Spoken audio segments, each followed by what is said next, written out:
Naturalmente, você do Ritmizando está estranhando essa cara em HD e Full HD na sua tela. É claro, é o Oswaldinho do Povo em todos os lugares para sua melhor visualização. É muita emoção, tudo grande aqui nesse podcast, que é a maior potência de podcasts do interior do Brasil, que sai em Marte daqui a pouco.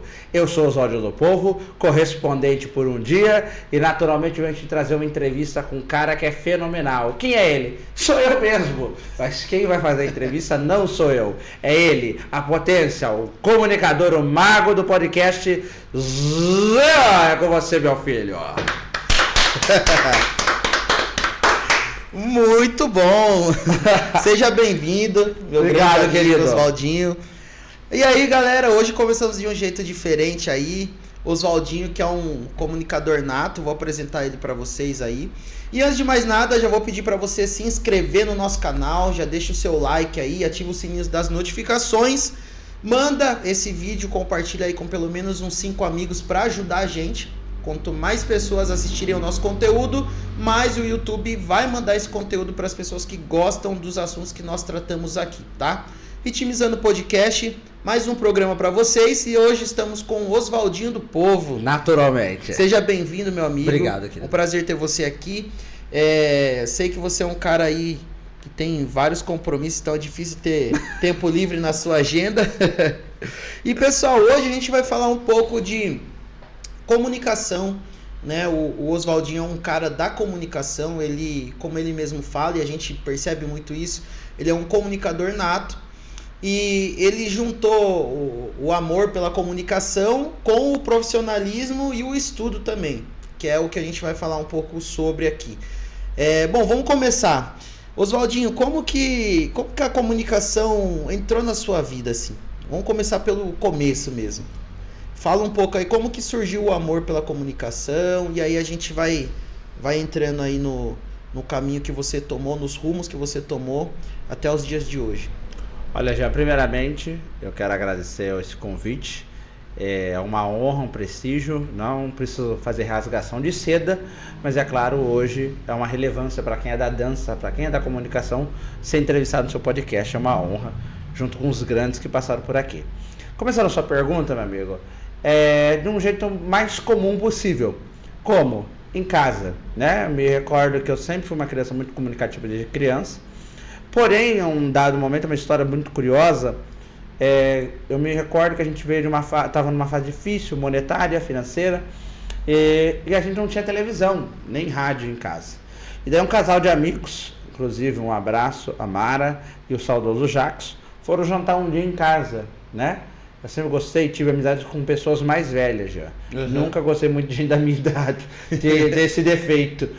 E aí, natural, aconteceu de eles irem em casa jantar. E no final do jantar, o Jackson, né, o saudoso Jackson, falou: olha, vamos comigo em casa lá, Oswaldinho e minha irmã, né, a Dalete, buscar um negócio. Cheguei na casa dele, ele pegou uma televisão, porque era início dos anos 2000, e para quem já posso falar isso, nossa geração, anos 2000, você tinha classes, né? Classe média alta, tudo. E naquela época, a classe média, você tinha televisão, era comum ter uma televisão em cada cômodo da casa. Você lava banheiro, tinha gente que tinha no banheiro, tinha gente na cozinha, na sala. E daí ele pegou uma televisãozinha de 14 polegadas preta, nunca me esqueço. E daí colocou no carro. E eu achei que a gente ia passear, né? De carro, né? Criança ama dar volta de carro. E chegando na minha casa, retornando após o jantar, ele chegou assim: olha, tô dando de presente para vocês a televisão. Sabia que a gente tava sem televisão, ainda mais criança. Hoje... 14 polegadas. 14 polegadas. Né? Pra quem hoje fala assim, tem o celular na mão, antigamente não era isso não, nem era todo mundo que tinha celular. Se achar que iPhone era uma ostentação, naquela época ter um celular era uma ostentação, que era na Pernambucana que você comprava. E daí a gente não tinha acesso, era uma fase muito crítica. Ele deu essa televisão. E daí eu nunca me esqueço que acabou o jantar, eles foram embora. Meu pai fez uma gambiarra com uma antena antiga que tinha em casa e ligou. E eu falo que a minha história na comunicação se confunde com o maior comunicador do país, que é o Silvio Santos. Por quê? Quando meu pai ligou a televisão, ele ligou justamente, era numa segunda-feira, Ele ligou a televisão e tava, justo na hora que ele ligou, desceu uma mulher muito charmosa, muito elegante, que pra mim são dois músicos que eu tenho de comunicação, é o Silvio Santos e a Hebe Camargo. E quando ligou em 2002 isso, ligou a televisão, a Hebe Camargo descendo. E foi a primeira coisa que eu assisti, porque antes eu era muito pequenininho, então eu não lembro que eu assistia, né? Quando tinha TV antes. Aí eu liguei, era a Hebe Camargo fazendo um programa de televisão, e ali eu falei, é isso que eu quero fazer na minha vida, assistir, comunicar, né? E daí no dia seguinte, a segunda coisa que eu liguei a assistir, que é uma coisa que todo mundo gosta, inclusive vai voltar pro Brasil, é o Chaves. E eu me identifiquei, porque naquele momento eu me sentia como um menino órfão, a gente tava com uma situação carente, me enquadrava ali. E depois à noite eu vinha assistir o Ratinho, que era uma coisa bem popular na época. Hoje você fica vendo vídeos engraçados no TikTok, naquela época era o Ratinho, tinha um homem grávido, eram umas coisas bizarras que tinha. Então, teste de DNA. E logo após era o Silvio Santos com o Show de 1 Milhão, nunca me esqueço. Então, a partir dali, o incrível que parece, o SBT me deu essa coisa de... E o gatilho, eu quero ser comunicador. E daí nunca mais parou. Então, a partir desse momento em específico, que eu descobri que era o que eu queria ser, que era me comunicar. Muito legal. Para quem não sabe, pessoal, o Oswaldinho aí hoje fazer um resumo, claro. E aí a gente vai destrinchando toda a sua trajetória. Para quem não sabe, o Oswaldinho, ele hoje é um radialista formado, é um grande comunicador e um grande promotor de eventos, né? Você tem vários eventos que você faz pela cidade e a gente vai falar sobre isso. Nessa época que você conheceu os programas de TV, a televisão, que você descobriu que queria ser isso, né? Queria ser um comunicador. Quantos anos você tinha mais ou menos nessa época aí? Tinha, 2002, eu devia ter uns 6, 7 anos de idade. Caramba, você tem quantos anos hoje? Tenho 28. Você é novão? Novão. Tô com 31, vou fazer 32. Mas nós não pegamos a beira do trem já. Cara, é muito legal. E aí, assim, ó, você... Com essa idade, você já descobriu isso. E aí, você começou já nessa época, já tinha celular ou não? Não tinha nada, né? Você era uma família carente e também não tinha tanta tecnologia igual hoje. Igual hoje, não era todo mundo que tinha, né? A internet, ela não é tão velha assim, mas... Também naquela época lá praticamente não existia celular, rede social e tudo mais. E aí você, na época quando menino na escola, você chegou a fazer teatro, alguma coisa do tipo, sabe, peça? Porque na escola geralmente a gente faz isso. Você gostava disso também ou não? Não, eu era especialista em aprontar, naturalmente. A minha comunicação era bem amadora mesmo, de bagunçar, de conversar. E quando eu falava bagunçar, hoje as pessoas confundem a bagunça que era hoje em dia que a molecada faz com o que a gente fazia. Então, era zoar, ficar conversando em sala. Eu sempre fui um ser comunicativo, então eu não gostava saudável, né? Eu não gostava de prestar atenção na aula, eu gosto de conversar com os colegas, ficava andando, fazer amizade com o inspetor, com o professor. E então, pra mim, na comunicação, ela surgiu bem a coisa caseira mesmo, essa coisa raiz de falar com pessoas. Você fez teatro. Vim fazer depois, no longo dos anos, na escola, em igreja. Eu nasci num berço cristão do dogma evangélico, então isso tinha bastante nas igrejas, né? Todo grande comunicador tem um viés meio igreja, passa pela igreja. Eu passei assiduamente, então eu fazia muito teatro em igreja, tudo. Mas a comunicação na minha primeira infância era muito de assistir e reproduzir isso no dia a dia com meus colegas, com meus vizinhos. Eu vim moro até hoje no Central Park, então a gente tinha aquele hábito dos vizinhos ficar à tarde, ficar conversando na rua, falar o que aconteceu. Hoje não existe mais isso. Então eu tenho essa vivência, foi a primeira faculdade ali pra mim na comunicação já. Tá, a gente falou um pouco de TV aqui, né, sobre como que você conheceu, né, os programas de TV. E a rádio, assim, você ouvia muito rádio nessa época, com a sua família? Porque depois você fez, né, um ano atrás você se formou como radialista. Você teve alguma referência na rádio, assim, quando pequeno, ou na adolescência mesmo? Olha, eu brinco às vezes que eu sou um jovem velho, né? Eu não vivi fases, tipo assim, anos antes, mas sempre fui um rapaz curioso, em todos os aspectos. E na comunicação não foi diferente. Eu me recordo quando eu era criança, a gente, à noite, meu pai ouvia muito um programa de rádio, mas já do dogma evangélico mesmo. E tinha um outro radialista depois que contava contos da noite. Chamava Vieira. Era de rádio local, estadual, né? Sim. E daí eu me recordo bem que toda noite a gente parava, meu pai ficava ouvindo essas histórias à noite. Então a gente ouvia um programa de cunho gospel e depois ouvia esse radialista contando histórias. E depois, com o tempo, a minha grande referência mesmo foi o Eli Correia. Oi, gente! Então eu ouvia bastante o Eli Correia, direto das rádios de São Paulo, que eram transmitidas aqui também. E eu via também as rádios aqui locais. Mas pra mim a rádio que sempre me acompanhou, que hoje todo mundo, que é a rádio do motorista, é a Antena 1. Por que a Antena 1? Porque as músicas, às vezes, até hoje, eu não vou falar pra você que eu entendo, tenho noção de inglês, eu não tenho. Mas eu vi em filmes, ou às vezes até em desenhos, em programas de televisão, no cinema. E essas músicas não eram reproduzidas em rádios convencionais, comerciais que a gente chama. Mas na Antena 1 tocava. Ou tocavam músicas que me remetiam a alguma memória. Então a Antena 1, até a gente fala mais pra frente, mas o meu trabalho um trabalho em específico que eu entreguei no curso de rádio foi sobre a Antena 1. Então a Antena 1, de todas as rádios, foi o que mais me teve conectado. O que mais me conectei foi a Antena 1. E não tinha especificamente um apresentador, porque até hoje a Antena 1 tem acho que 2 ou 3 apresentadores durante a programação, é mais musical e notícia. Então ela dava esse toque na minha alma, na minha memória. Então tem essa ligação forte com a Antena 1, isso a partir da final da primeira infância para a adolescência, até hoje. É legal que assim, você falando da Antena 1, né, pra gente que a gente também vai entrar no assunto da dança, como que você conheceu, porque a gente tem uma coisa em comum, né, que é a dança. E a Antena 1, né, também porque toca muitas músicas dançantes lá, toca um bolero, toca aquelas músicas internacionais. E isso a gente acaba frequentando os bailes de dança de salão, que a gente escuta muito essas músicas. Você falou sobre ser um jovem velho, né? De conviver com pessoas mais velhas. Eu tive um pouco disso também, mas depois que eu descobri a dança, eu descobri a dança com meus 14 anos, e na dança de salão a gente sabe que isso até tem um preconceito da parte de algumas pessoas de acharem que a dança de salão é uma dança só de pessoas mais velhas. Na verdade isso é um mito. Mas a gente convive com muitas pessoas mais velhas dentro da dança.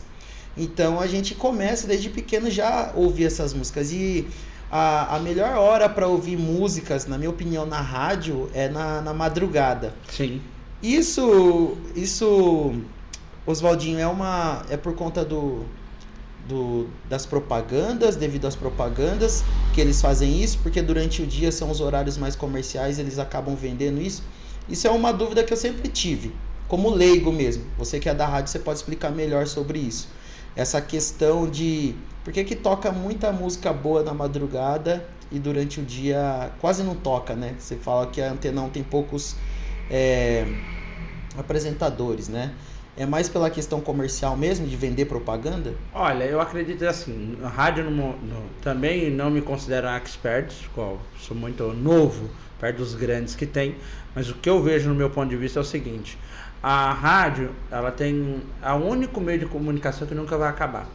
A rádio, ela começou lá em 1900 e pouco, com uma outra perspectiva, foi passando por várias transformações até chegar hoje. Você pode ver que a única, que a gente fala muito da internet hoje, da transição, é a única que se teve uma transformação e se manteve com a internet. Por exemplo, hoje, isso que a gente está fazendo aqui, que é o podcast, nada mais é que um programa de rádio, até os microfones são iguais, mas para a internet. Então hoje o podcast, na verdade até não é um erro, mas é que acabou pegando a nomenclatura. O certo seria chamar videocast. Isso. Porque o podcast é uma coisa que você só vai ouvir. Isso. E isso é do rádio. Então, quando você voltando à sua pergunta, você fala assim, mas essa questão das rádios tocarem durante o dia. Eu acho que não, a rádio ela tem um papel fundamental, seja qualquer horário. Acho que no horário comercial ela vai ter assim o seu papel de informar, de entreter, mas é quando você tem a grande massa. Quando eu falo, por exemplo, da Antena 1 específico, quando eu falo que ela é a rádio do motorista, porque é verdade. Por quê? Porque ela tem essa questão de memória, ela vai ter as músicas que não tocam em todas as rádios, e as que tocam também. Quando é de madrugada, ela é uma companheira, um companheiro. Então, de madrugada, vai ser aquela coisa mesmo leve, aquela coisa gostosa que você vai poder degustar. Então, não tem um comprometimento comercial. Vamos colocar tal música, porque essa música tal vai chamar, tal. Então não tem uma programação, acho que é mais tranquilo. Mas de uma maneira geral, companheiro. O rádio você vai saber, o motorista só vai, se acabar o sinal de internet, mas tem o rádio, que vai te formar tempo, você vai se entreter, você deixa ali ouvindo, às vezes você não vai parar para ouvir, você tá atenção, mas te dá uma leveza. E não é só Antena 1, eu falo qualquer outro tipo de rádio, se informa, né? Então a rádio tem esse papel fundamental, independente do horário e da formatação. É engraçado isso que você falando de antigamente e falando que a rádio é uma coisa que nunca vai acabar. A gente vê hoje que as rádios estão também migrando, não deixando de ser rádio, mas estão acrescentando o podcast. Tanto que, por exemplo, você pega a Band aí, né, Rádio Bandeirantes. A hora que eles finalizam a rádio, o programa de rádio, eles falam, vamos lá acompanhar a gente lá no nosso canal do YouTube, lá no podcast e tal. E isso continua. E tem vários podcasts que é só para você ouvir, né?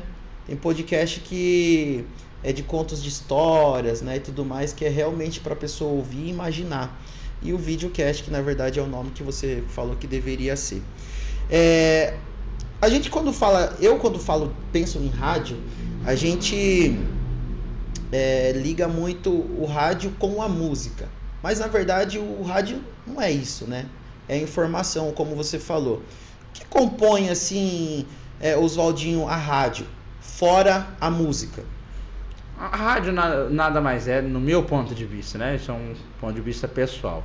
É uma caixa de emoções. Por que eu falo pra você? Você tem desde a mágica dos botões, como a gente fala, você tem toda uma técnica, que são os sonoplastas, profissionais maravilhosos, que vão manusear ali, por exemplo, igual quando a gente está aqui, as pessoas não sabem, mas tem pessoas nos bastidores trabalhando, que estão cuidando do som, que estão cuidando da imagem, cuidando da luz. Na rádio é a mesma coisa, claro, que uma maneira mais simples no sentido que é uma mesa específica tudo. A rádio você vai ter informação, você vai ter sentimento. Por quê? Porque o que acontece? Mesmo hoje que é uma das grandes batalhas, inclusive, dos radialistas, que é a inteligência artificial. É uma grande batalha que tem sido travada pelos locutores, porque essa questão mas a inteligência artificial é muito boa. Ela é boa, mas ela tira, por exemplo, a emoção, ela tira a verdade. Então, quando eu falo que a rádio é uma caixa de emoções, é porque ela tem possibilidade, ela tem um toque humano, é você ouvir, é você ter uma expressão, você vê um sussurro, tem uma respiração. Tem essa questão, como você falou, que hoje foi transferida para os podcasts, que também se mantém nos meios tradicionais, de você ouvir a pessoa falando, imaginando como é o radialista, imaginando o que a pessoa está fazendo ali dentro, o que aquelas pessoas estão conversando, qual que é essa possibilidade, que inclusive hoje o videocast, ou até mesmo transmissões pela internet, dão essa possibilidade. Então a rádio compõe o quê? Pessoas, toda a parte técnica, ela vai compor ali todo o que é de mais importante, que é a simplicidade. A rádio é simples, por isso que ela permanece tantos anos e vai continuar permanecendo. Ela não tem muito mecanismo. Se você vai para a televisão ou vai pela internet, você tem que ver qual é a melhor edição, você tem que ver o que fica enquadrado lá. Não, a rádio é simples, igual por exemplo aqui a gente está despojado, não tem uma obrigatoriedade de você ter que estar bem vestido, boa noite, estamos aqui no Ritmizão do hoje. Não, você pode falar solto, você pode falar leve. Então a rádio, ela é composta por isso, uma caixa de emoções, é assim que eu defino a rádio. Agora eu vou fazer uma pergunta que acho que todo mundo que está em casa aí quer saber disso. Como que funciona a parte da voz? Porque a gente percebe que todo comunicador, todo radialista, ele tem uma voz assim, marcante. Sim. A gente até brinca quando a gente vê uma pessoa com uma voz e fala, nossa, que voz de locutor, né, tal. Isso é trabalhado dentro de um curso de radialista, de uma faculdade de rádio, ou isso é uma coisa muito pessoal mesmo da pessoa que está ali do radialista, do locutor que está falando, querer mudar um pouco a sua voz para realmente deixar essa voz marcante para o ouvinte, para ele sempre lembrar, né, da pessoa. Isso é uma questão pessoal ou uma questão que você tem que se moldar à rádio? A questão da voz. Olha, a questão da voz eu vejo da seguinte maneira. Que assim, ó, você tem uma voz muito marcante, né? Sim. Você tem uma característica assim. Então a gente já percebe isso. Então é por isso que eu quero saber isso. Acho que todo mundo que está em casa assistindo tem essa dúvida também. Olha, eu acredito o seguinte, talento dos que dá ninguém tira. Pronto, é uma situação. Você vai ver várias pessoas vai falar assim, nossa, você tem maior voz de radialista. Inclusive que não foi meu caso. O meu caso não é uma voz de radialista, porque normalmente uma voz de radialista é uma coisa mais você grave. Você tem uma voz de comunicador. Comunicador. Isso, mas o radialista é o comunicador no geral. Isso. O que acontece? Talento é dado, ninguém tira. Todavia, quando você fala assim, Oswaldo, eu quero ser um comunicador, é ideal fazer um curso de rádio, ou um curso de oratória, ou um curso de expressão? Por quê? Porque às vezes a gente tem muita gama de talento, mas não sabe como usufruir. Isso. Entendeu? É a mesma coisa que o cara que é muito bom em matemática, o cara que ali no futuro vai ser engenheiro, ele é muito bom com cálculo, mas se ele não fizer uma faculdade específica para usufruir aquele talento de cálculos que ele tem, ele não vai ficar, ele vai ser só o cara que sabe fazer cálculos. Mas se ele sabe fazer um curso de engenharia, ou se ele quer ir para uma coisa mais, uma área química, ele vai fazendo aquele estudo e vai chegar nessa formatação do ideal. É a mesma coisa que o comunicador e o radialista. Então eu acredito sim que talento é uma coisa natural, você vai ter algumas coisas que são suas, por exemplo, igual hoje. Hoje tem uma marca que é igual quando eu falo naturalmente. Todo mundo associa o naturalmente para mim, porque era uma palavra dentro do meu vocabulário que poucas pessoas usam, que que é o que a gente está falando, como eu sempre me considerei um jovem, um mais velho, eu sempre procurei, convivendo com as pessoas que convivi, nos meios sociais que eu convivi, você vai pegando esses vícios de linguagem, essas formatações, esses vocabulários mais culto. Então, para a grande massa jovem, da minha faixa etária, o pessoal que convivia, não entendia essas palavras. E são palavras que existem no nosso vocabulário. Então, eu comecei a falar muito, isso especificamente no evento, pegou. Então, virou bordão. Então, tipo assim, eu tenho um bordão, eu tenho uma maneira de expressar. Tanto que é engraçado como eu comecei a usar o Oswaldinho do Povo.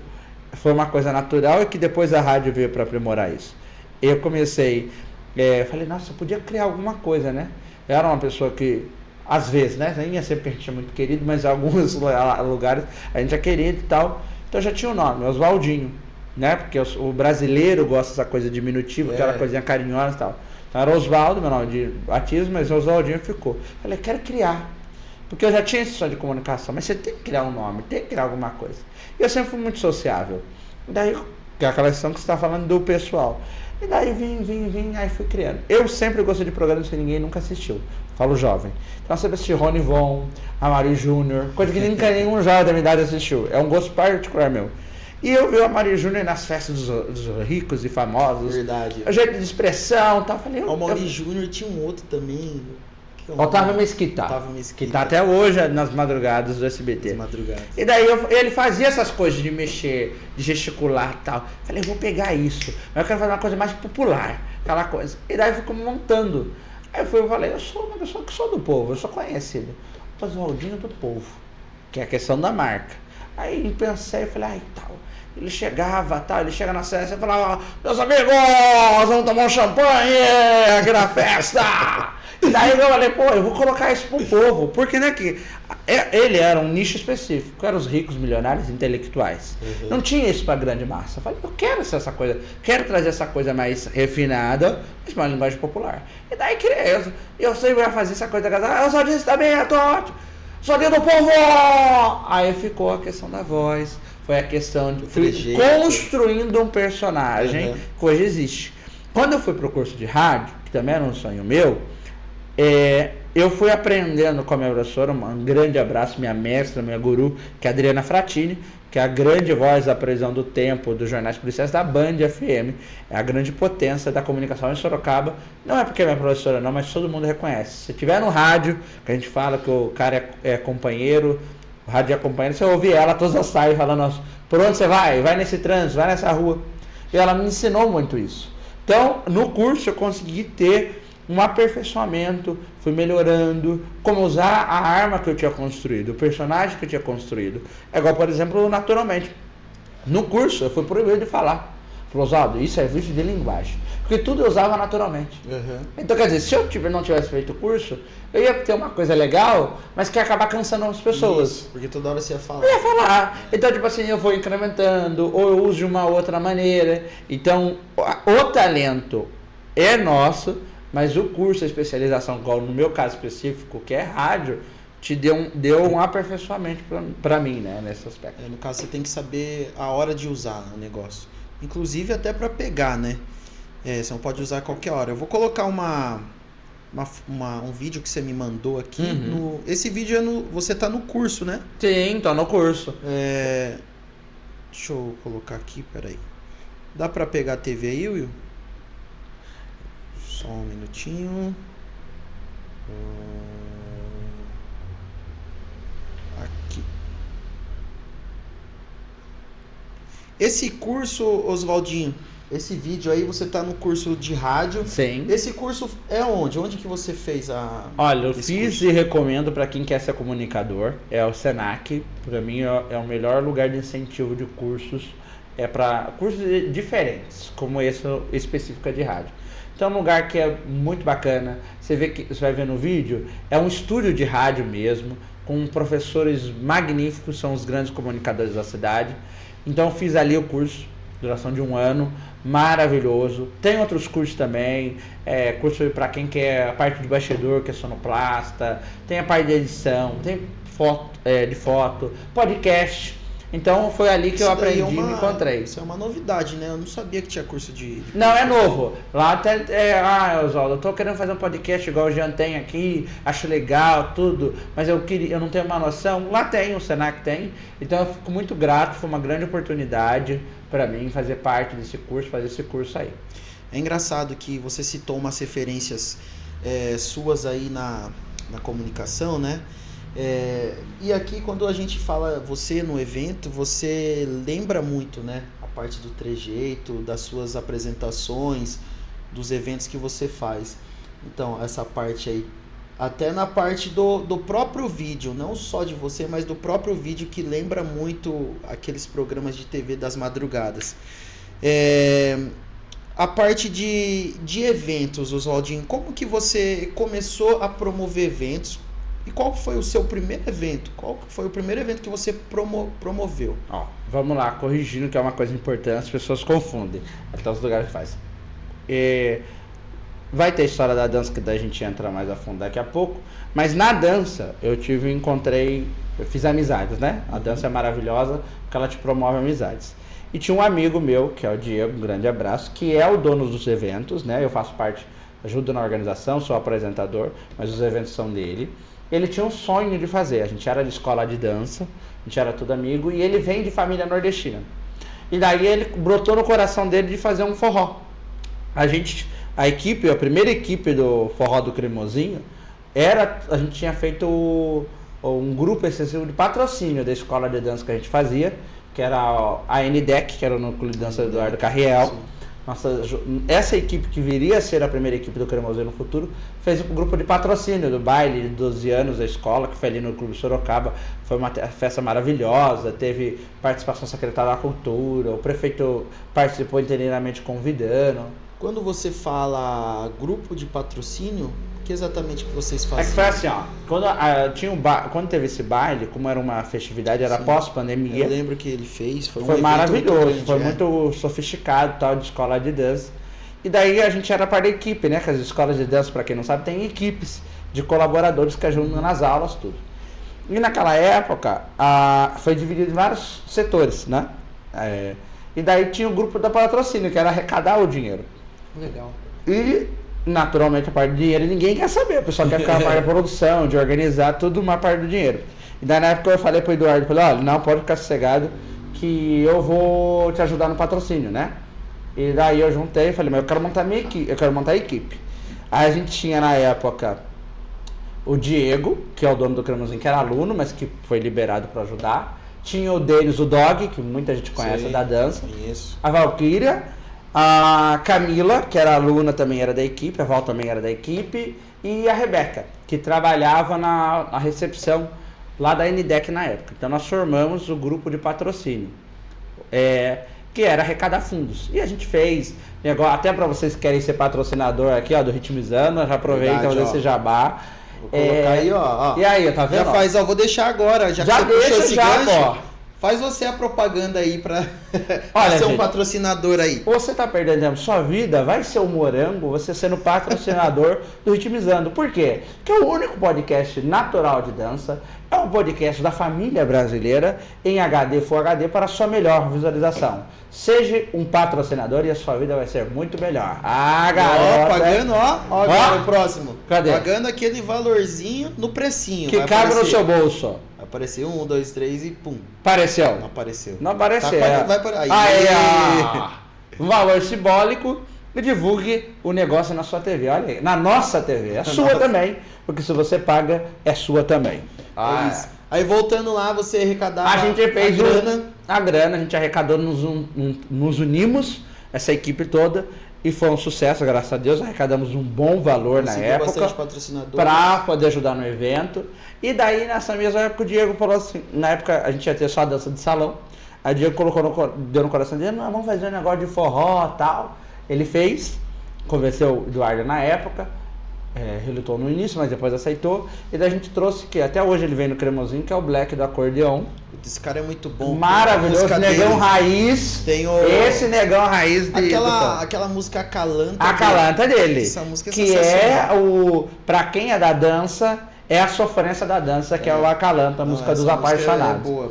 E daí ele trouxe o Black, o Diego ofereceu, patrocinou, trouxe o Black. E a gente teve a ala de forró dentro do baile dos Leanos. Então a parte superior era aquela coisa tradicional de dança, de salão. E embaixo forró, e fomentou, foi muito gostoso. O pessoal fez. Partindo dali, surgiu no coração dele de fazer evento.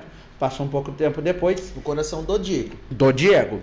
E aí ele chamou todos nós para ajudarmos na época. Tanto que daí a Val, a Val e o Dog entraram como sócios. Era um evento totalmente diferente do que é hoje. Era um evento trimestral. Era um evento, não era semanal igual hoje. E daí entrou eu, a Camila, para poder ajudar nesse primeiro momento, ajudar no que precisava ali do evento. E daí é o engraçado, que a gente fala, quando a gente faz as coisas com os amigos, um ajuda o outro, ajuda a crescer. Uhum. Como eles já sabiam que eu tinha esse sonho de comunicador, já tinha o nome do Oswaldinho, já tinha essa coisa de me comunicar, não tinha entrado a rádio ainda, ele me deu essa abertura. Quando o evento foi formado, não tinha esse ideal de ter essa coisa que tem hoje do Oswaldinho do Povo. Ele me deu essa oportunidade, né, que eu sou grato a ele. Eu falo, não é só porque é meu amigo, meu companheiro, ele, a Val, que me deram esse pontapé inicial para eu poder começar a ser um laboratório de ser comunicador, de me apresentar. E daí, quando a gente fez o primeiro evento, foi quando eu comecei a me apresentar, criamos os negócios de sorteio, foi aprimorando, mas foi ali meu pontapé inicial como comunicador.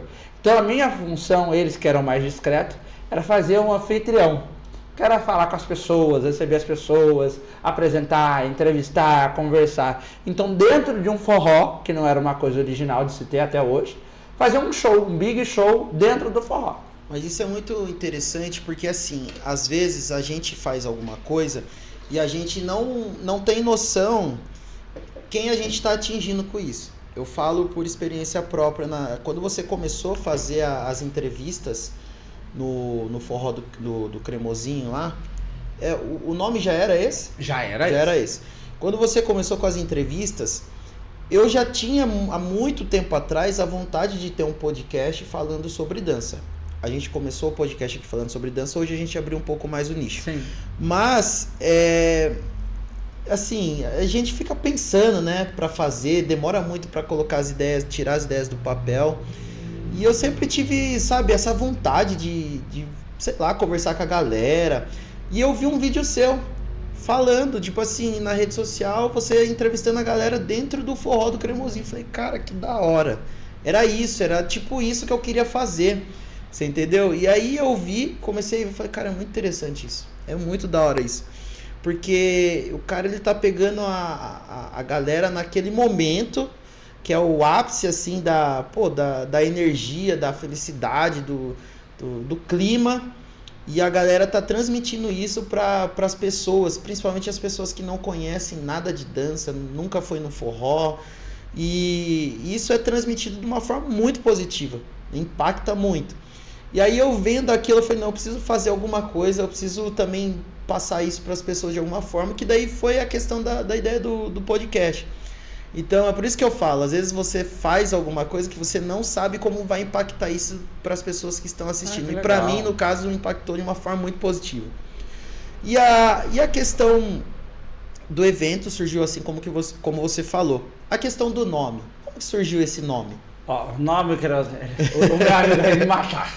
Mas é verdade, isso, já que a gente tá contando a história, é bom porque as pessoas têm essa curiosidade mesmo.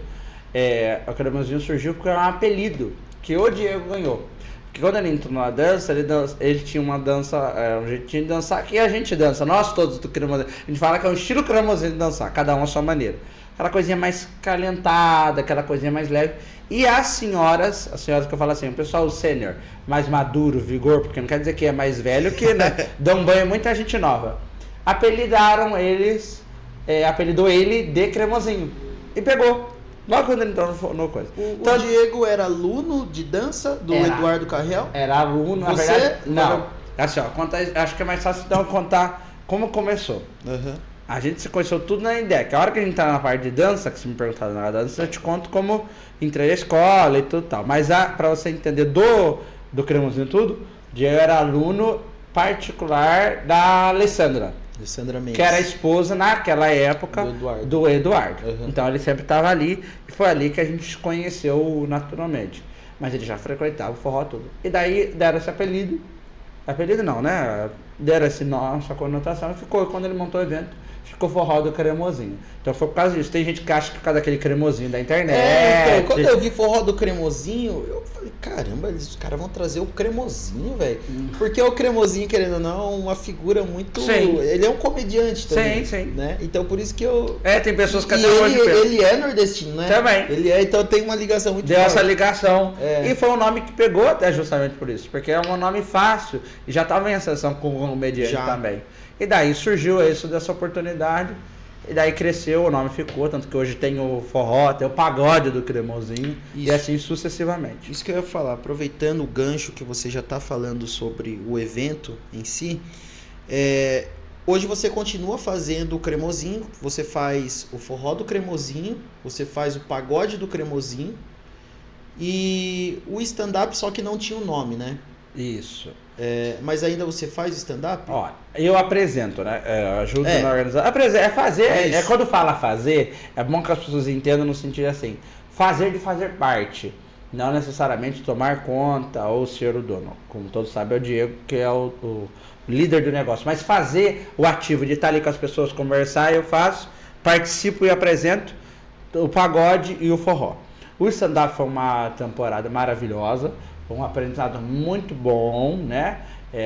Que foi o Sertão Comedy, muito gostoso na temporada, porque é tudo temporada. Uhum. O pagode mesmo ficou uma temporada ausente, está retornando agora, inclusive você é nosso convidado, todo domingo, então, das 4 às 7h30, lá no Jatobá. A gente vai ter o pagode do Cremosinho que volta, reestreia esse domingo agora, domingo. Vai ter o Niltinho, né? Niltinho, que é um cantor revelação daqui da região, maravilhoso, inclusive.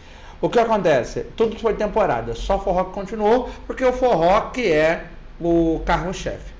Então, teve os 3 stand-up maravilhosos, passou grandes artistas, Nani People, Cris Paiva, teve Rodrigo Cárceres, e uma infinidade de artistas que prestigiaram o palco do Sertão Comedy, e foi um dos eventos que a produtora Santo Sertão teve. E hoje o forró e o pagode. Então, é muito gostoso fazer parte disso daí tudo, porque você tem a possibilidade de conhecer pessoas, de estar na vida das pessoas, igual você falou. Às vezes a gente não sabe quanto a gente vai impactar. A gente fala, por exemplo, no forró, tem um grupo maravilhoso que eu tenho que mandar um beijo para eles, que é os baladeiros, que é o pessoal mais maduro que a gente fala. Eles são um grupo de 50 pessoas. Que legal. Pessoas que já viveram a vida, criaram seus filhos, criaram seus netos, e hoje eles curtem a vida. E engraçado, o que acontece? A gente impacta de uma maneira geral. Tanto quando a gente começou o forró do cremosinho, lá no início, porque a primeira formatação foi eventos trimestrais. Quando a gente foi para fazer eventos semanais, eles foram o nosso primeiro público, que foi os baladeiros, que era o grupo do pessoal mais maduro, mais vivo, que dá um banho na gente mais nova. E tanto que uma coisa que é diferencial hoje no nosso evento, que é os free dances, que são dançarinos gratuitos para as pessoas. Porque às vezes a gente tem na dança uma coisa assim, vai com a esposa, ou vai com o marido, e tem aquela coisa de ciúmes e tal. E a gente foi um inovador. O Forró do Cremosinho é inovador em várias coisas nisso também. E por que começou? Eles iam, e como são um pessoal... Tem aquela coisa da idade também, até na dança, porque as pessoas têm essa coisa mística que a dança só pessoas mais velhas. O forró, que é mais comercial, tem uma galera jovem, muito jovem inclusive, que frequenta. Mas tem aquela coisa da idade, não vou dançar com a pessoa mais velha. Isso, a questão de escolher, né? Aí o que aconteceu?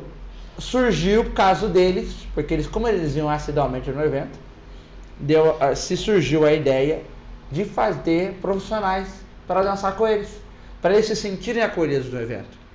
E daí foi um sucesso até hoje, e daí inclusive aí abrangeu todo mundo. Então hoje não é só as pessoas do grupo dos baladeiros, mas é para todo mundo se sentir acolhido. Então aquela questão da esposa, que às vezes gosta, ela vem do Nordeste, mas o marido não dança, se você falar, eu vou dançar com outro cara, o cara não gosta. Isso. Mas se você falar, não, tem um profissional, que a gente anuncia tudo, libera, a pessoa se diverte, dança, então é muito gostoso. Então a gente teve esse pontapé inicial e foi maravilhoso. Então hoje está SP5 no forró e agora volta com pagode também numa outra formatação. É legal que quando você fala do free dance, isso é muito normal nos bailes de dança de salão. Sim. Já é até muito conhecido, mas correto. No forró eu particularmente nunca tinha visto. Evento de forró com free dance. Eu nunca tinha visto. Isso foi muito legal mesmo. Até tem alguns amigos que também conhecidos, né, amigos Sim. em comuns nossos que são free dances nos forrós. E agora, como você começou, como que você iniciou na dança? Porque você já comentou um pouco sobre a história do Cremosinho, Sim. que o Diego, que vocês já estavam no mesmo grupo do Eduardo Carriel. Na época, isso. Para quem não sabe, você de casa, Eduardo Carriel, um grande professor de dança de salão, já veio no nosso podcast. Tem uma escola se eu não me engano, é a segunda escola mais antiga, né, mais renomada de Sorocaba. Como que você conheceu a dança? Assim, foi durante esses eventos? Foi durante os seus trabalhos com comunicação? Você conheceu alguém que levou você para dança? Ou você sempre gostou de dançar mesmo? E foi procurar sozinho uma escola de dança? Olha, é curioso, quando eu falo pra você, eu tive uma babá muito interessante, que era a televisão. Então, como eu vim de uma fase de uma vida financeira familiar mais crítica, né, mais apertada, então quando a gente tinha televisão, tanto que essa televisão de 14 polegadas me acompanhou por anos, e eu falo que ela foi minha babá, então meus pais tinham que trabalhar, a gente ficava assistindo televisão, eu e minha irmã. Então a televisão foi minha babá. E eu assistia muito Sessão da Tarde. Porque hoje você tem internet, tem streaming, tem um monte de coisa, mas naquela época era a televisão. Uhum. Era o grande pote. Então eu assistia muito. E eu, como sempre tive uma coisa nessa de mim, essa coisa do jovem, velho, sempre tem aqueles filmes do Richard Gere, Vem Dançar Comigo, esses filmes de dança, eu achava bonito, me prendia a atenção. Falei, nossa, eu queria dançar. Todos esses filmes de dança tradicional de John Travolta, todos, mas em especial os de dança de salão. E esse do Richard Gere, com a Jennifer Lopez, principalmente, é um filme que me marca muito. Tipo assim, se eu ficar assistindo ele horas, e também estão dando Antônio Bandeiras também. Uma Linda Mulher, né? Esse do... Não. Esse do Richard Gere, Vem Dançar Comigo. Que é junto com a Jennifer Lopez. Em 2004, se eu não estiver enganado o ano. Me perdoe se eu estiver errado. E daí ficou na minha cabeça. Quando teve a pandemia, eu que sempre fui comunicativo, eu fiquei muito oprimido. Porque eu sempre fui de sair, sempre fui rueiro, sempre gostei de estar com gente. A pandemia deu um baque pra mim. Eu não podia ir em lugar nenhum, lugares que eu gostava de sair com amigos, até mesmo na igreja. Em todos os lugares. Nem sair, nem falar, né? Nem sair, nem falar. Porque eu ficava em casa. Falar, né? Nem gosto. Eu ficava em casa, só ficava falando pras paredes, porque cansado de falar com quem. Você tem irmãos? Tenho uma irmã que é totalmente diferente de mim. Totalmente calada, reservada, ao oposto. E daí o que aconteceu? Falei, não, vou fazer. Aí, quando deu a primeira brecha da pandemia, eu queria fazer tango. Porque eu achei bonito o tango. Por conta dos filmes. Por causa dos filmes. Eu falei, quero fazer tango. E nunca dava certo. Antes da pandemia, eu já tinha pesquisado, inclusive, o Carreal. Ele mesmo me conta essa história que eu me recordei depois. Que uma vez eu entrei em contato com a escola, e foi mesmo, porque num primeiro momento, anos atrás, eu entrei em contato, mas não acabei não dando continuidade. Sabe aquelas coisas na vida da gente? Ah, eu vou fazer, depois disso, igual a academia. Sei. Ah, vamos malhar hoje, já desisti amanhã. Quando veio a pandemia, eu fiquei com aquela coisa de que, quero fazer. Porque a gente foi um baque na vida da gente. Foi um start, a gente não sabia o que ia acontecer, era algo inédito. Você ficar trancado dentro da sua casa. Então quando você começou a sair, eu falei, não, a hora de fazer uma coisa diferente. Eu queria fazer dança e era tango. Você sempre gostou de coisas diferentes? Sempre, eu sempre fui um jovem diferenciado. Para alguns estranhos, outros exóticos, mas para mim eu me coloco como diferente. Não sou igual, Clodovil falava isso muito. Eu não sou melhor nem pior do que ninguém. Também não sou diferente. Sou similar, mas eu sou outro. Então eu tenho essa... Tanto que quando falam de comunicação, que é um parênteses que eu abro aqui, eu tenho alguns nomes que para mim são a base da minha comunicação. Silvio Santos, Hebe Camargo, Dercy Gonçalves, Clodovil Hernandes, e daí eu coloco também, que eu acho bom pontuar bem, que é Flávio Cavalcante. Flávio Cavalcante, nem eu conheci ele, porque ele morreu muito antes de eu nascer. Mas eu fui pesquisar histórias, tudo. E os grandes apresentadores que ninguém mais conhece, Jota Silvestre, Marcia Inderson, Blota Júnior e indiferente. Pois bem, eu pesquisei, eu falei, eu vou fazer. Eu coloquei no Facebook. Porque tinha aquela coisa, você vai procurar alguma coisa lá no Facebook. E alguém te indicava, né? E eu coloquei assim, alguém conhece alguma escola não era escola de dança, que faça tango em Sorocaba? E daí um casal, que inclusive era amigo da Alessandra e do Eduardo, que ela era da minha época da igreja, a gente frequentou anos antes, a mesma igreja, que era a Paloma e o Israel. E aí eu postei que eu coloquei, eu quero fazer escola de tango. Aí ela colocou assim, olha, você vai fazer nessa escola aqui, se você não fizer nessa escola aqui, você nunca mais fala comigo. Nossa. Aquilo me chamou a atenção. Porque eu falei, pô, deve ser maravilhosa essa escola. Porque eu falei, meu Deus do céu, eu tô pedindo uma opinião, a pessoa já vem com essa tabelada, e ela marcou que era o núcleo de dança do Carreal, na época, né, que ele e a Alessandra tomavam conta juntos. Aí eu entrei em contato, marquei uma aula, fui, nunca me esqueço. É aquela coisa, não sei, agora já passou a pandemia pra falar, é tudo cunha no Brasil, meu filho. Porque naquela época só podia voltar quem já era aluno. E eu voltei, eu entrei, porque conheci a Paloma, tudo. Que não minta, gente. Cunha é Cunha. Brasil e Sorocaba, meu filho. É Cunha. Eu conheço o Jean ali, não sei o quê. E daí eu entrei. Tá em casa. Aí eles me deram a oportunidade e eu fui fazer uma aula experimental terça-feira, às 8h40 da noite, lá na NDEC, na rua Professor Toledo. Nunca me esqueço o nome da rua. E eu fui. E ali foi a concretização de um sonho. Por quê?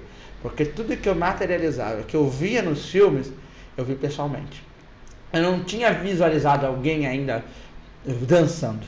E daí eu acho que eu acho engraçado, né? Hoje a gente fala, os caminhos de cada um vai seguindo, né? Hoje, naquela época tinha amizade, hoje não tem mais. Cada um seguiu por um caminho, tanto eu como o Eduardo e a Alessandra. Mas eu falo assim que a gente tem que ter uma gratidão imensa pelas pessoas. Eu nunca me esqueci. Fizeram parte da... Fizeram. Eu acho que uma cretinice nossa, do ser humano hoje em dia, Jean, as pessoas podem mudar de caminhos, você pode discordar, mas a importância que as pessoas têm na solidificação da nossa vida Isso. tem que ser mantida, tem que ser lembrada, tem que ser falada. Isso. Por quê? Porque a gente não é nada sem o outro. A gente é tolo de achar que a gente é Deus, que é alguma coisa. Ah, porque eu sou tal coisa. Ah, porque eu não sei o que. Isso não é nada. Entendeu? Se você pega uma doença, a pandemia mostrou isso, porque a gente não era nada. Então a gente tem que ser grato. E daí eu entrei, e era uma coisa curiosa, que eram alunos que já faziam tango. Era uma turma já. Eu só entrei porque naturalmente conhecia, era amigo dos amigos dos donos e tal. Aí eu fiz. E eu queria fazer o que o Alessandro e o Eduardo estavam fazendo. Era uma coisa curiosa, eu não queria aprender a dançar. Não queria começar do Eu queria zero. dançar. Não, tem um pouco de folgado, é um defeito meu. Não, eu quero isso. É um pouco de obstinação. Quero com show. um pouco de imaturidade, né? Porque, pô, você acabou de chegar, já quer sentar na janelinha, como dizer o outro. É que a gente é sempre muito chato, né? Isso acho que todo mundo que entra na dança, você aprendeu o fundamento, o básico, você já quer o show, né? Pra você ver. E daí eu entrei e eu queria aprender. E eles falaram assim, não, Oswaldo, mais tranquilidade. E daí que é uma das simbologias da gratidão. Eles, como na época casal, foram tendo paciência, tudo, eu era um aluno novo e tal. Aí depois as coisas foram voltando, a pandemia foi diminuindo a frequência.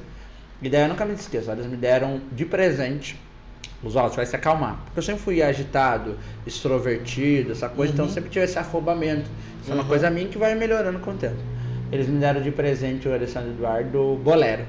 Me deram uma aula bolero. Eu era aluno pagante da escola, aí deram uma aula de bolero. Você vai fazer bolero para se acalmar, para entender. Aí eu comecei a fazer, que hoje, depois do forró, a sua ansiedade. Virou minha segunda paixão depois do forró, que é o bolero.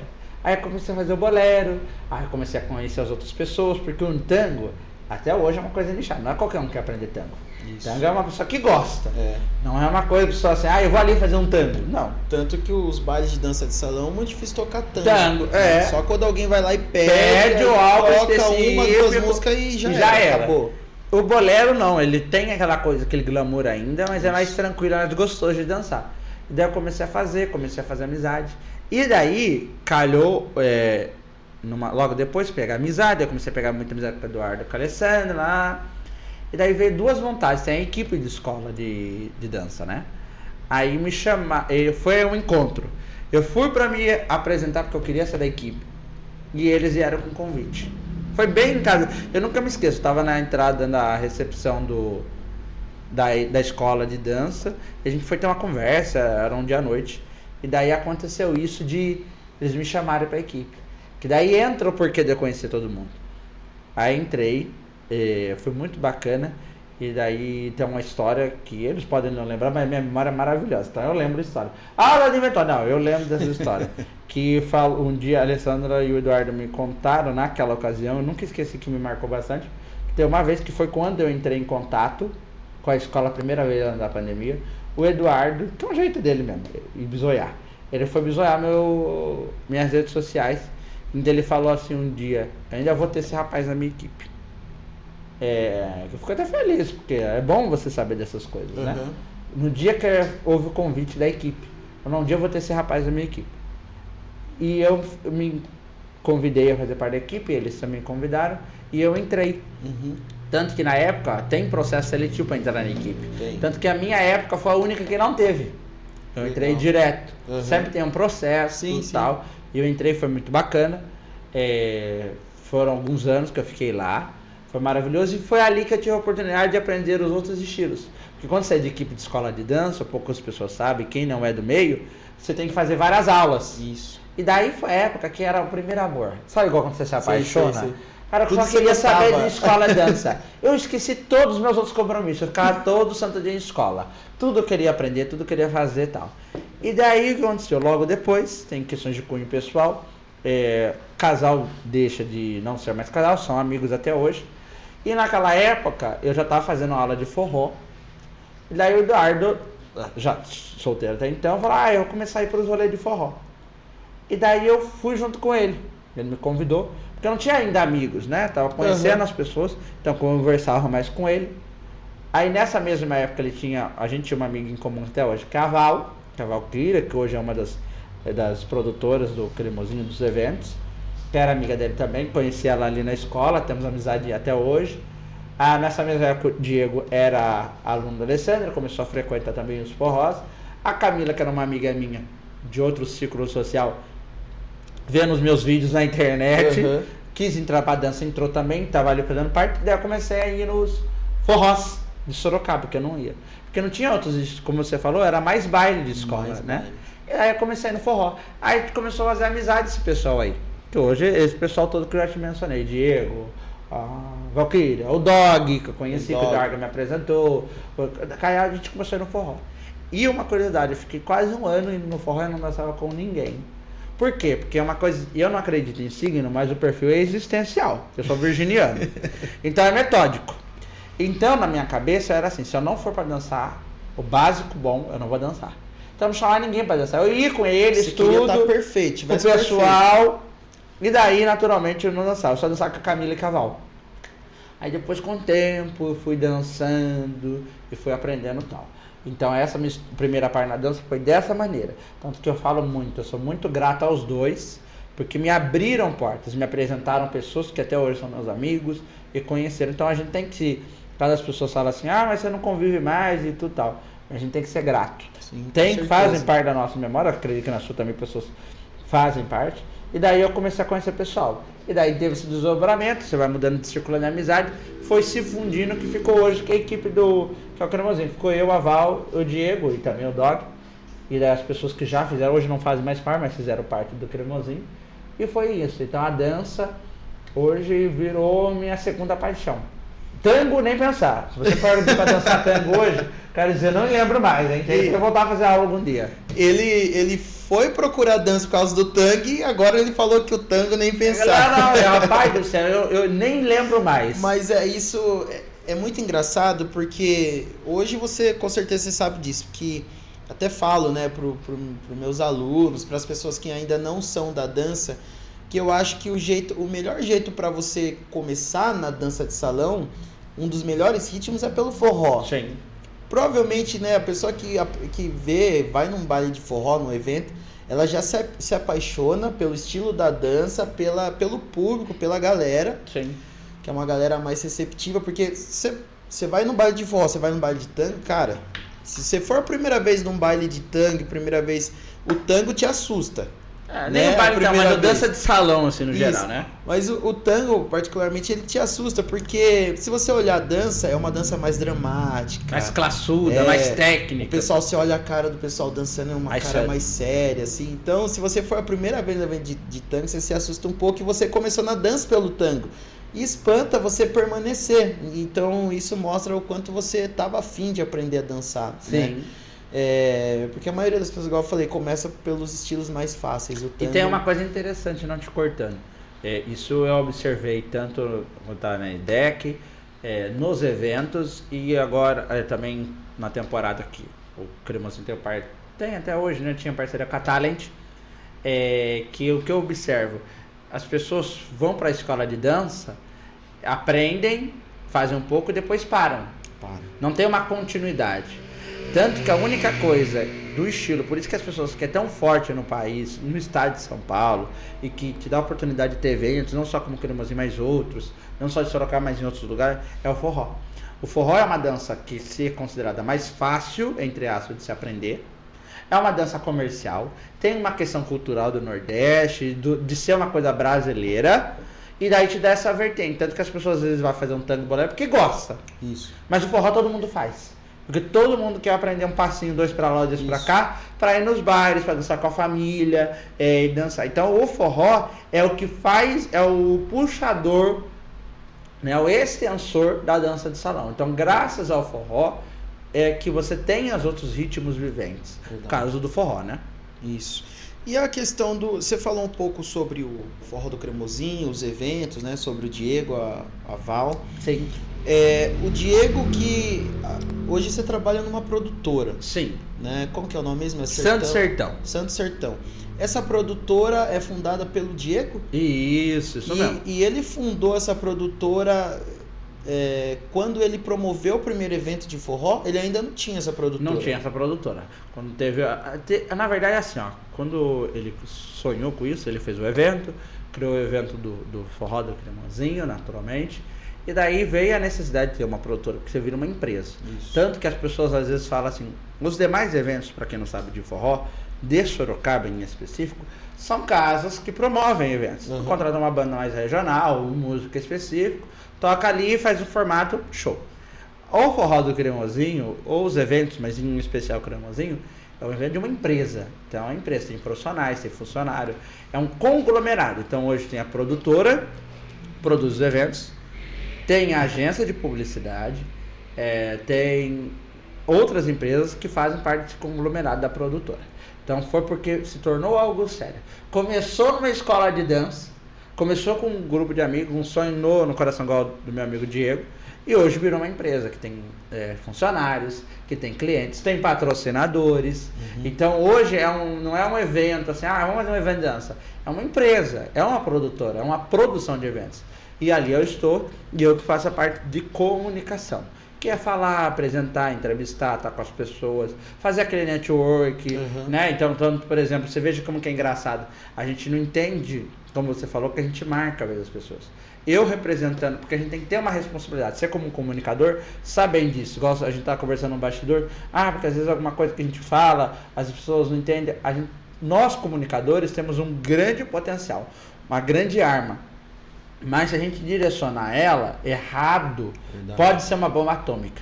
Então a comunicação é muito boa, mas ela tem que saber ser usada. Eu mesmo, nesse pouco tempo, eu falo dos eventos de dança mesmo, não só do Cremosinho, mas de uma maneira geral, já tomei algumas porradas, tomo ainda, porque eu acredito também, mas não me cobro. Me cobro assim. Tem uma coisa quando falam do questão religiosa, fala assim, você é evangélico? Não sou evangélico, sou cristão. Eu erro, peco e falho, mas através da fé do meu Deus, eu procuro evoluir e melhorar todos os dias. Mas isso eu deixo abrangível numa maneira geral. A gente erra e vai errar todo dia, mas vai aprender. Então eu como um comunicador já errei, continuo errando e vou errar mais, porque a gente sempre vai ter uma constância de mudança. Nós comunicadores temos que ter responsabilidade. Porque eu vejo hoje assim, eu sou comunicador, eu falo mesmo que tem na minha cabeça. Eu tinha quando começou os eventos, por exemplo, eu tinha essa visualização. Hoje já sei coisas, eu não posso falar dessa maneira, tem coisas que eu não posso falar. Questão pessoal, eu não posso misturar com o profissional. Então a gente vai aprimorando, vai fazendo parte disso. Então hoje esse papel que eu desempenho, ele vai muito além do que ir lá e alegrar o pessoal, vamos fazer uma festa, não. É informar, é comunicar, é dar voz às pessoas. É uma pessoa, por exemplo, que olha, o cara tá ali e tal, que me conheceu quando eu dançava e hoje eu tô apresentando. São pessoas que vai ultrapassar barreiras. Hoje, graças ao Forró do Cremosinho, de eu fazer as apresentações, eu vou de São Paulo muito pra dançar em São Paulo, né? Nas casas que são renomadas, Candaema, que tipo assim, que tem show de Flávio José, Elba Ramalho, tudo. E eu sou reconhecido. E eu não falo isso, ele quer se achar, não. A fama faz parte da decorrência da jornada do comunicador. Mas ela tem que ser um acessório. Ela não pode ser só vestimenta. Então é bom sempre fazer isso. O sucesso e a fama, ela tem que ser acessória na vida de um comunicador. Ela não pode ser só vestimenta. Se você coloca a fama e o sucesso com sua vestimenta, você vai rasgar, você vai furar com o tempo, e aí você vai se perder. Porque às vezes a pessoa, igual eu tô começando. Eu já sou conhecido. Eu me apresentei, já me apresentei no Remeleixo. Me apresentei em aniversário de bandas renomadas. Eu sou o cara. Opa, vamos abaixar a guarda. Então você sempre vai estar brigando. O Silvio fala uma coisa, o Silvio Santos fala uma coisa, que é a briga da consciência, da razão e da emoção. A gente tem que trabalhar. E é legal porque, ao mesmo tempo, você ultrapassa barreiras. Eu chego em São Paulo, eu já fui em festivais de forró, que eu gosto muito.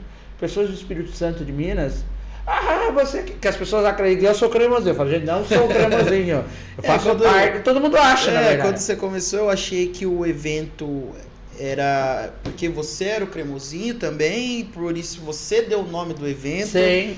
E aí, assim, essa visualização. Como o evento era tão diferente, eu acho que a maioria das pessoas nem imaginava que tinha uma produtora por trás disso. Uma pessoa por trás, né? E assim, isso você já mostra a seriedade, né, na hora de fazer um evento, porque tem muita gente que, igual você falou, que quer fazer um evento, eu acho que é fácil, né, acho que é simples. E aí, é só ter um espaço, contratar o grupo.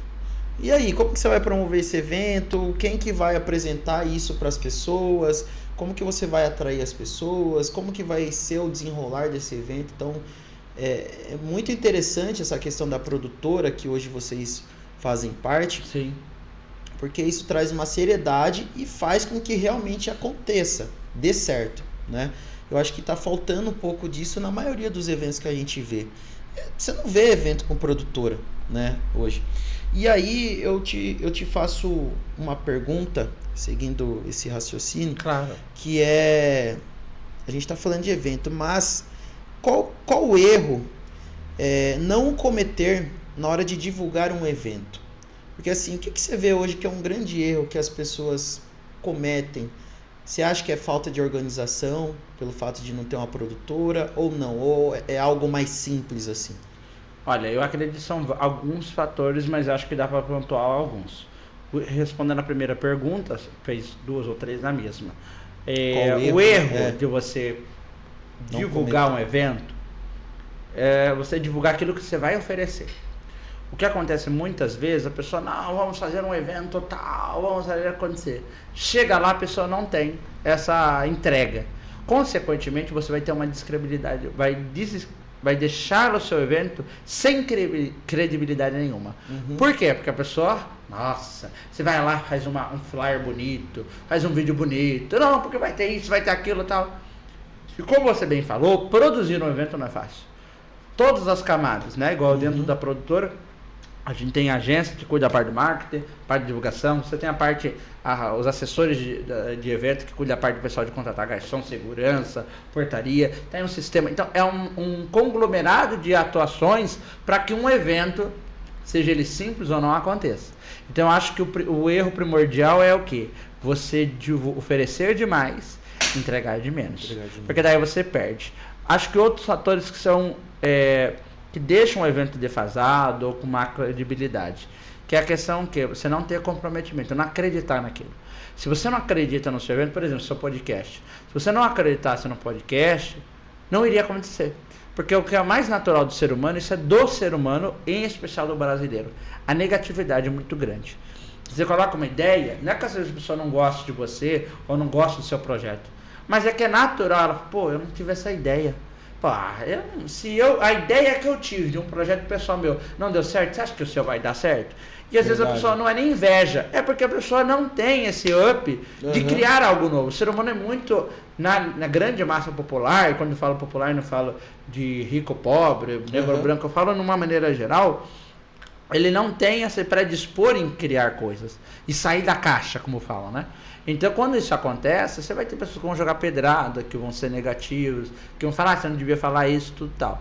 Então, você tem que acreditar no seu projeto, você tem que acreditar no seu sonho, acreditar no que você está se propondo a fazer. E num evento não é diferente. Então, num evento, você tem que ter essa credibilidade, você tem que acreditar nisso. Então, acho que esse é um segundo erro. E eu acho que o terceiro erro que eu acho, assim, na divulgação, mas num evento geral, que deixa ele ruim, você tem que ter, igual tem no nosso caso, amar pessoas. E saber que você vai receber todo tipo de pessoas. Hoje a gente vê muito, com o passar dos anos, que o ser humano já está muito amante de si mesmo. Isso é coisa bíblica, é uma coisa filosófica, é uma coisa científica já provada também. Mônios 3. Que o ser humano, cada vez que passa, ele está muito mais frio, muito mais ruim. As pessoas não querem saber de pessoas. Então, eu acho que eu, particularmente, a coisa que mais me chamou a atenção na dança, hoje menos, hoje, infelizmente, eu vejo que está... Posso falar daqui, da cidade, mas, no geral, decaindo um pouco, mas ainda tem e mantém a fama viva. A dança acolhe.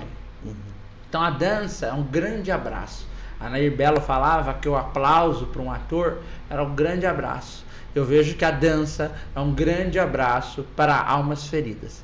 Tanto que hoje você pode observar, se você fazer uma pesquisa, já foi feita, eu acredito também, pessoas que vão em escola de dança, ou que vão em eventos de dança, seja forró específico ou baile de escola, e você pode ver que o público de escola de dança é um pessoal mais sênior, um pessoal mais maduro, quer encontrar alento, são pessoas que passaram por depressão, que não têm estímulo, jovens que procuram a dança salão, porque a vida social que eles têm hoje, ou uma balada, sai ficando com um, ficando com o outro, não te dão uma existência como pessoa. Vazio, Fica vazio.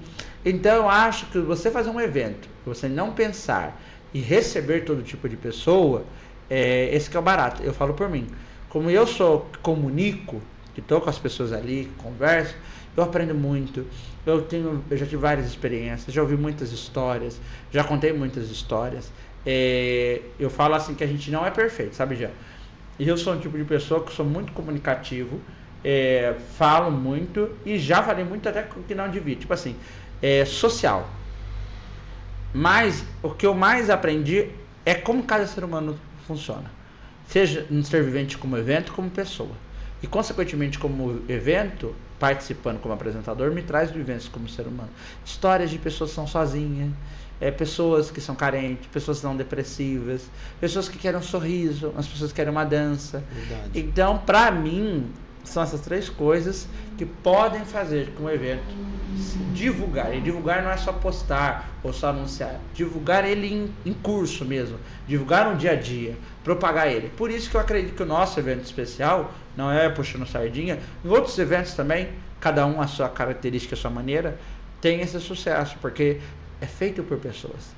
E que eu percebo muito também, muita gente que faz eventos, eu acho que quem faz evento visa isso, que é a questão do dinheiro, mas às vezes as pessoas visam muito o dinheiro. E aí, vamos supor, você está colocando energia para fazer aquilo. Ao decorrer do evento, sempre quando você vai no evento, você sabe quem está organizando. Sim, claro. E aí você presta atenção, às vezes, na pessoa que está organizando, quando o evento está mais vazio, que não atingiu aquela quantidade de pessoas que ela planejou, né, que ela gostaria que fosse. Então você vê o brilho da pessoa se apagando um pouco. Então eu acho que o cremosinho, né, eu acho que vocês não perdem esse brilho. Até por isso que eu acho que o evento cresceu cada vez mais. A questão de não visar só o dinheiro, né? O dinheiro é importante para manter a empresa, para manter os eventos, para contratar as bandas, pagar toda a equipe que trabalha no evento. Só que eu acho que você visar o dinheiro acima de tudo, o seu evento acaba perdendo o brilho.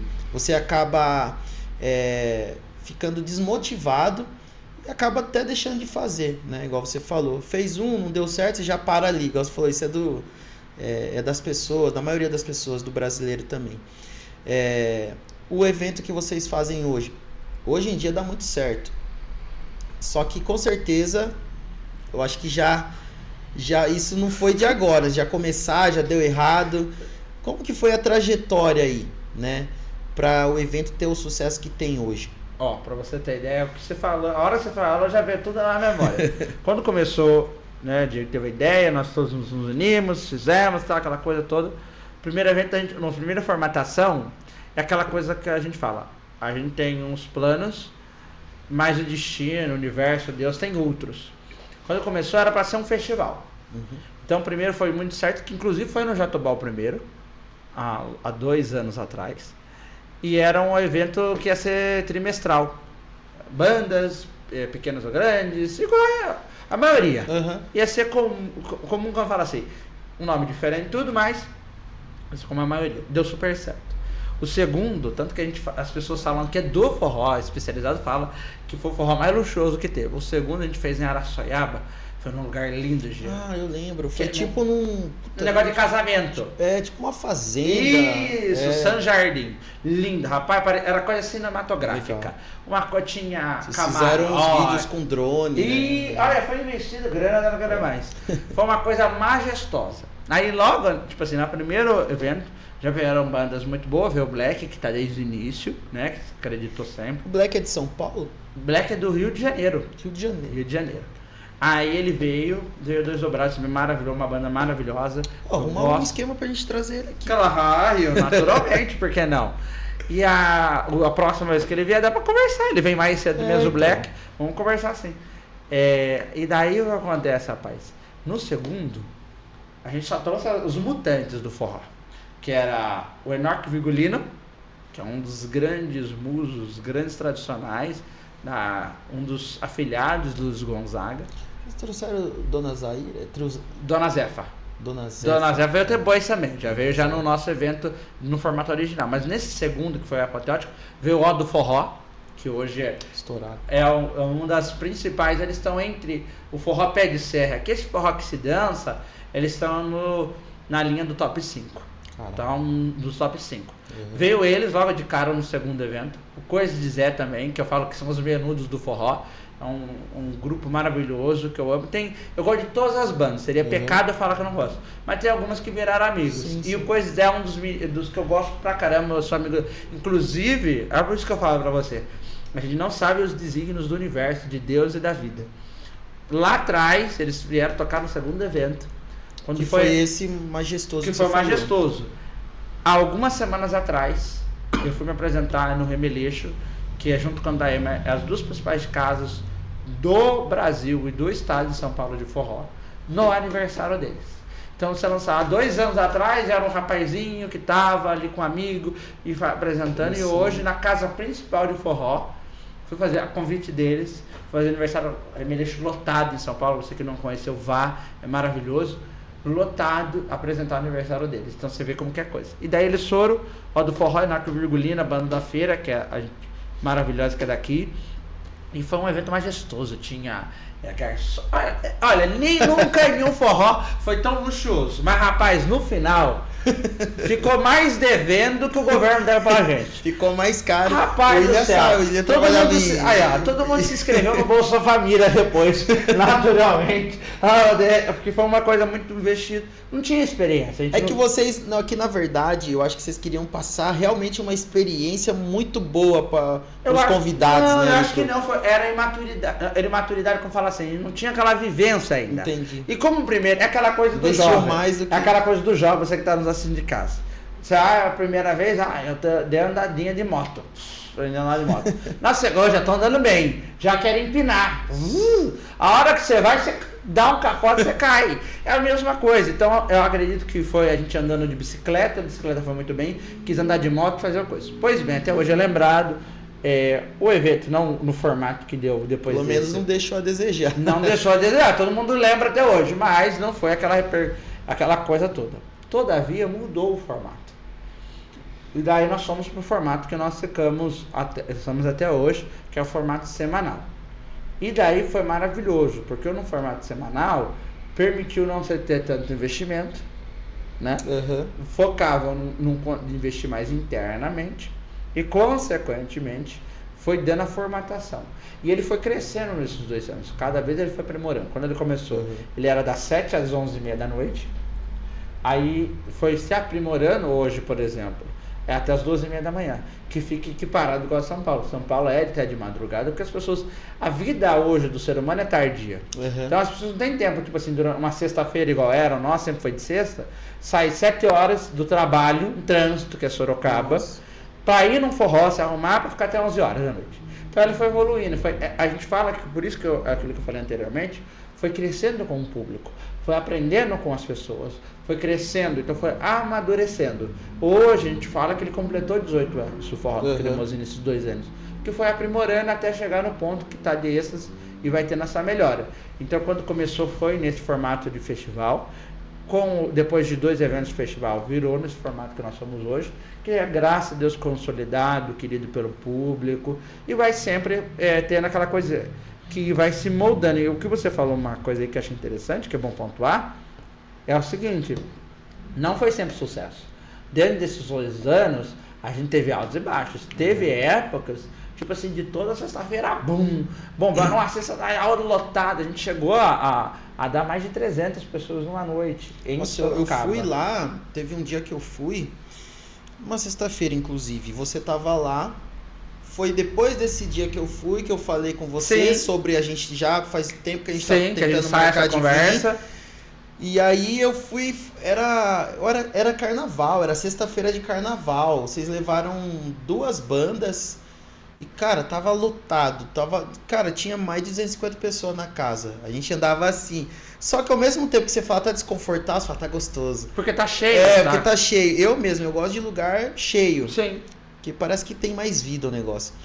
E eu fui com eu faço personal também, né, dancer. Eu fui com 2 damas no Sorocaba Clube nesse dia, só que chegamos lá, era só marchinha. Daí ela, puta, onde que vamos? Eu sei que tá tendo forró do Cremosinho. E a gente foi. Tava muito legal. Então, assim, ali eu vi que realmente o negócio tinha estourado. Sim. Porque daí vocês começaram também a trazer, igual você falou, bandas de forró renomadas. E para trazer essas bandas a gente sabe que não é barato também. Nem então, para trazer é sinal que tá sendo sucesso o evento, né? E aí começou a bombar. E aí depois você falou que teve... É natural. Aí permaneceu. Mas é aquela coisa, se consolidamos, somos até hoje, mas a gente tava falando anterior, pela questão até mesmo da fama e o sucesso ser um acessório, não ser uma vestimenta. Por quê? Você vai ter altos e baixos. você vai ter questão econômica, você vai ter questões de outros eventos, você vai ter questão de vários fatores. Não, mas o evento é ruim. Porque tem fases que qualquer evento, isso é qualquer coisa, evento, programa de televisão, internet, podcast, tudo na nossa vida é altos e baixos. Eu gosto muito, é uma história bíblica, mas eu gosto muito que é a história de José do Egito. O que foram? 7 anos de fartura, 7 anos de fome. Todavia, quando na época da fartura, o Egito se preparou. Quando vem a miséria, ele estava tranquilo. E isso eu acho que é um grande segredo. Eu sempre gostei dessa história porque ela tem várias lições de morais e uma delas é essa. Quando você está no sucesso, você não fica preocupado. Eu sou a pica da galáxia, não. Você se prepara e vai se moldando. Foi o que o Cremosinho, a produtora, nós todos, componentes, fizemos. Quando teve fase que ficou mais a menos, de público não, mas fala assim de não ter aquele auge de 300 pessoas, não é toda sexta-feira, gostaríamos, trabalhamos para isso e vai chegar uma fase que vai acontecer isso, igual em São Paulo, porque tem o que a gente tem de ideal que eu sinto já, aí é uma coisa que eu sinto das escolas de dança. Eu acho que há uma rivalidade tosca. Muito. Aí eu vou ser meio polêmico, prometi que não ia ser, meu pai, mas eu tenho que ser. Eu acho que, sabe o que acontece? E eu deixo essa mensagem para os donos de escola de dança. Conheço praticamente todos. Acho que se a gente olhasse para o ideal da paixão que motivou vocês a abrirem escolas de dança, e eu falo para todos, não vou nominá-los por falta de ética, mas todos vocês se unissem e deixassem as amarras do ego, como o Jean falou, da vida financeira, e focasse na extensão como a dança pode curar, salvar, mudar, trazer perspectiva e ajudar até profissionalmente, porque, gente, o leque é gigantesco. Já você vai em São Paulo, cara, tem trocentas escolas de dança, trocentos professores de forró, todo mundo bomba, todas as casas de bomba. Pô, eu fui agora no Remeleixo esse final de semana, eu passei, que o Remeleixo é do lado do Candaema lotado. E o Remeleixo lotado. Mas por que não tem aquela coisa? Não vai nesse porque esse é ruim, não sei o quê. E a mesma acontece em Sorocaba. Como é uma cidade nova, o interior é uma coisa nova, a questão de dança, já tem bastante tempo, mas é muito nicho pequeno. Se unisse, tivesse ações, focasse na dança pela dança, isso ia ser gigantesco. Aí não ia só o forró do Cremosinho se beneficiar, seriam todos os outros eventos se beneficiar. Se consequentemente, ia ser uma coisa gigantesca que é em São Paulo, que é em Campinas, que é nas outras cidades. Que daí entra o que a gente falou. Eu vejo hoje, isso é uma opinião pessoal, eu quero deixar isso bem claro, a opinião do Oswaldo. Eu acho que falta muito isso. Eu vejo muito isso aí também. E puxando o gancho que você falou, né, sobre a multiplicação, falando da Bíblia, sim. Jesus, ele não dividiu o pão, ele multiplicou. Então a ideia é a gente multiplicar cada vez mais a dança. Sim. Né? Nós falando, se o evento, né, todo mundo prestigiasse, todos os eventos, como a dança, como o único intuito ali, pulverizar, vamos dizer assim, a dança, todos os eventos lotariam. Eu acho que isso é um pouco de cabeça fechada também. Não sei se é interior, não sei se é isso, mas não sei se é da região. Mas a gente vê que São Paulo é diferente nesse quesito aí. Sim, com toda certeza. As pessoas são mais unidas. Rivalidade sempre tem uma outra. Sim, mas a competição é saudável, né? De certa forma, ainda acaba prestigiando o pessoal de São Paulo acaba prestigiando a maioria dos eventos lá. É por isso que a dança virou um mercado muito grande em São Paulo, né? Falando tanto da parte de curtição, quanto da parte de trabalho, que em trabalhos profissionais da dança também. Hoje tem amigos que ficam a semana inteira em São Paulo trabalhando com a dança e vêm para cá final de semana. Eu acho que tem que ter mais união para a gente conseguir, né, seguir num caminho só. E é isso. Eu acho que a gente está indo pro final da nossa conversa aqui. Sim, claro. Quero que você deixe aí pro pessoal uma mensagem para quem de repente quer ser um comunicador, como começar, quem tem vontade de fazer um curso de rádio também. Deixa um recado aí pra galera, quem está começando agora, como que deve, né, uma mensagem positiva, como que deve seguir aí para para entrar na área que você está hoje? Olha, primeiramente eu quero agradecer ao Jean, o pessoal do podcast, acho maravilhosa essa ideia, acho que a gente tem que fomentar cada vez mais isso, a gente falou de união e acho que começa por isso, pessoas que têm essas ideias de trazer todos os públicos, falar mais, fomentar mais, a gente não sabe, ainda mais com a internet, quando a gente alcança. Eu acredito que quando ele fala assim, fale o que é ser comunicador. Ser comunicador para mim é tudo. Acho que quando você tem um sonho na sua vida e você tem foco, você batalha, enfrenta dificuldades, enfrenta as críticas, tudo, você vai longe. Primeiro, ferramenta fundamental. É aquilo que eu falei aqui muito hoje na nossa conversa. Sucesso, a prosperidade no seu sonho, no seu segmento, ele tem que ser um acessório na sua vida, não uma vestimenta. Se você transformar o sucesso, eu sou bom, meu talento é o melhor, eu sou o melhor, e transformar isso numa vestimenta, isso vai rasgar, vai furar, e você vai ficar nu para o mundo. Quando fala nu para o mundo, não é na questão corpo, é a questão exposto, consequentemente você vai ter as feridas da vida expostas, etc.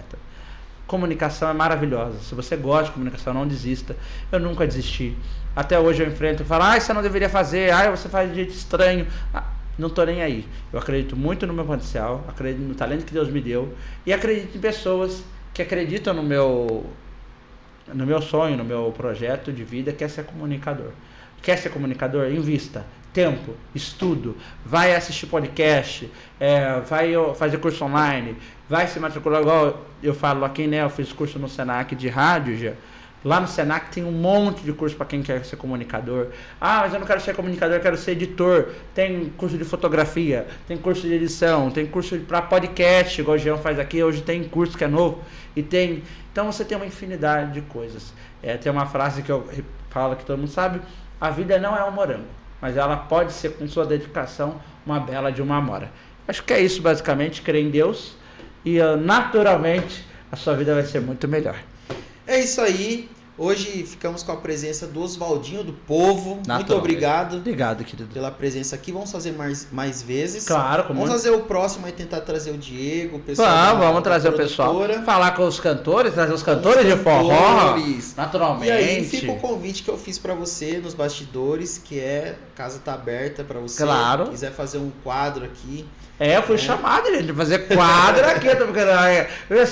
Eu falo assim, eu não sou um chocolate, eu sou um bombom cheio de surpresa. Quadro no Ritmizando, quem sabe, né? Vamos negociar. É isso aí, pessoal. E reforçando, para você que ficou até o final, se inscreva no canal, deixa seu like, compartilhe esse conteúdo com pelo menos 5 pessoas para ajudar a gente. E agora eu vou pedir, eu esqueci de falar, mas deixe suas redes sociais aí, Oswaldinho, pro pessoal. Claro. Se quiser entrar em contato com você, né? De repente a pessoa quer fazer um evento com vocês.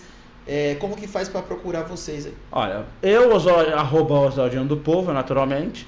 Nós temos os nossos eventos que você pode conhecer e frequentar através do nosso Instagram, @Forró do Cremosinho, @Pagode do Cremosinho, né? E naturalmente vai ser um prazer te receber. Estamos todas as sextas-feiras lá no Jatobá, lá no Jardim Santa Fé, com Forró do Cremosinho, com 2 bandas agora do estado, do Brasil, das 7 até as 2:30 da manhã. Muito forró, muita dança, free dance, tudo de bom. E aos domingos o Pagode do Cremosinho, esse é nosso convidado especial. Vem com a gente, vem ser feliz. Esse é o recadinho do Oswaldinho do Povo para você. É isso aí, pessoal. Todas as informações do Oswaldinho tá na descrição desse vídeo, então corre aí embaixo. Já segue ele no Instagram, segue o Forró do Cremosinho também, o Pagode do Cremosinho. E fiquem de olho em todas as informações aí. Pessoal, um abraço, um grande abraço para vocês e fomos. Tchau, obrigado, naturalmente. Corta a câmera, velho. Aí, cara, muito bom.